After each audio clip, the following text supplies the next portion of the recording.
Hello and welcome to Casual Buddhism. I'm so happy to be here this week with Venerable Dhammananda Bhikkhuni, Thailand's first fully ordained Theravada nun, and our guest Cheryl Wilfong. And Cheryl is teaches at Vermont Insight Meditation Center. She's also an author of Breast Cancer Meets Mindfulness and The Meditative Gardener, Cultivating Mindfulness of Body, Feeling, and Mind. And I will just say for West American audience, says she's in the current issue of Lion's Roar, a very beautiful article on gardening. So Cheryl, I'm going to let you go ahead and begin. Venerable, I am so happy to see you again. I visited you in January of 2007, a couple of friends, one friend who was living in Thailand, in Bangkok at that time. We came over for the afternoon. We were only there for a couple of hours. So that was, I'm sure things have changed a lot since then. But I then saw you later in 2007, in the summer of 2007, in Hamburg, Germany. There was a 3-day conference on the ordination of women in the Tibetan tradition. I found that there were 2 days, with 2 days of scholarly papers and presentations. The audience were robes of many different colors. All traditions, many traditions were represented in the audience. And it was a very moving 2 days on the reason why women should be ordained as bhikkhunis. On the 3rd day, the Dalai Lama came. We all went into an even larger auditorium, and the findings of the conference were presented. And he said something like, well, we can't do that because of tradition, and I'm not really the say-so person. There's other people who have to be on board. You may have more to say about that. Then 7 bhikkhus were lined up on one side, and they responded. So one of those bhikkhus was Bhikkhu Bodhi. And after him, everyone said, I agree with Bhikkhu Bodhi. I agree with Bhikkhu Bodhi. Then the 7 bhikkhunis spoke, and you were there. And basically, you nailed the Dalai Lama. You spoke truth to power. And you can say what you said, or I can give you my best recollection of that, as you wish. Yes, Cheryl, say it once more to remind me. Okay, so what I recall is you say, the bhikkhunis, some of them were in the Tibetan tradition, and I just felt like they were heartbroken, and also that they couldn't really say anything. They were heartbroken that their preceptors could not ordain them. Their preceptors whom they loved as a teacher, and so they just said whatever they said. When it came to be your turn, you said something like, I have translated 12 books for you, of your books, and Your Holiness, and I considered ordaining in the Tibetan tradition.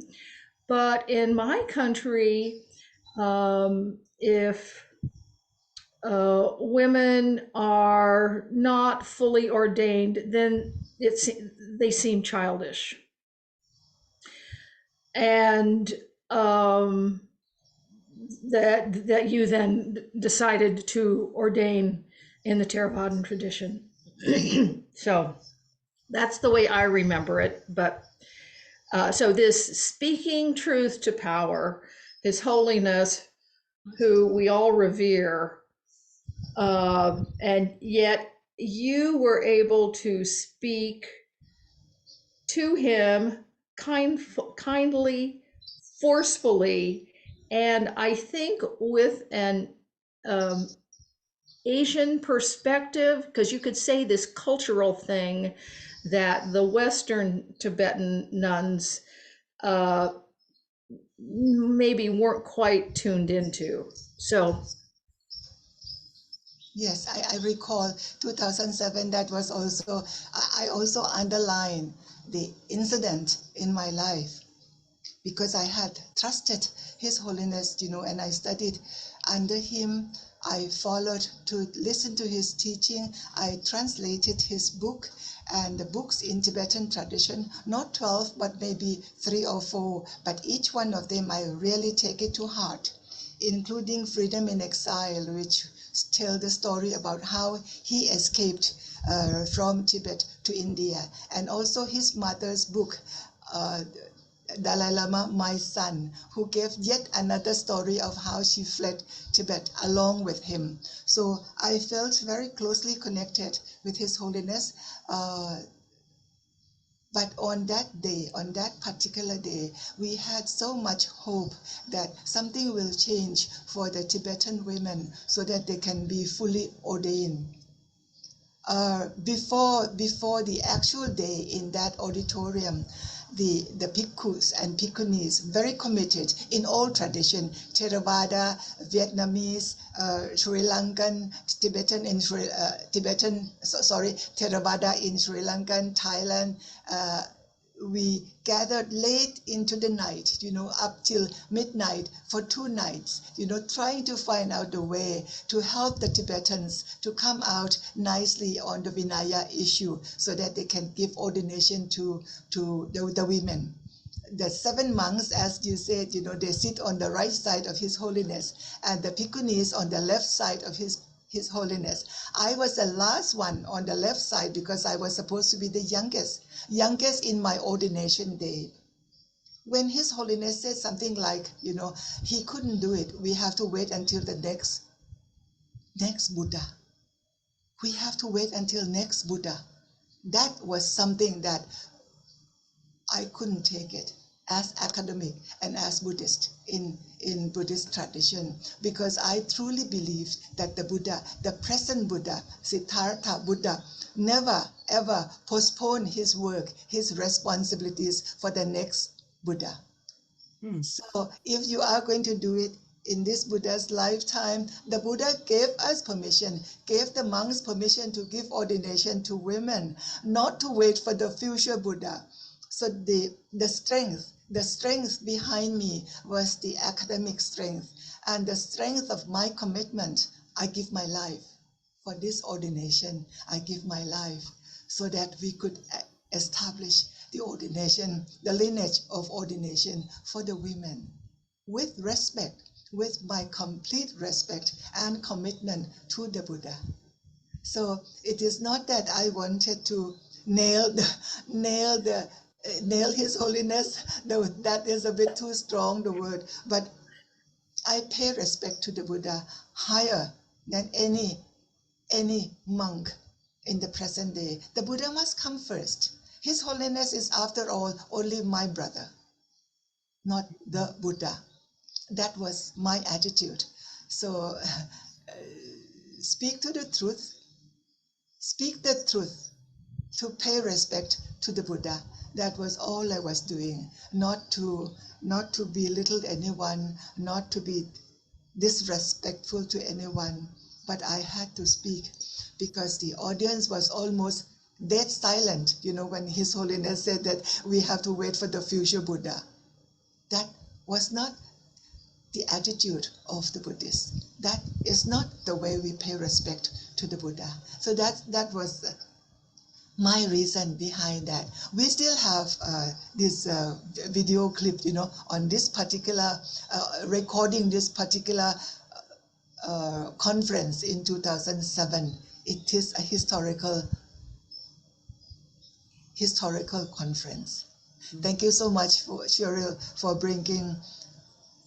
You are like witnessing, no, witnessing this particular movement, which is a Yes. history for women.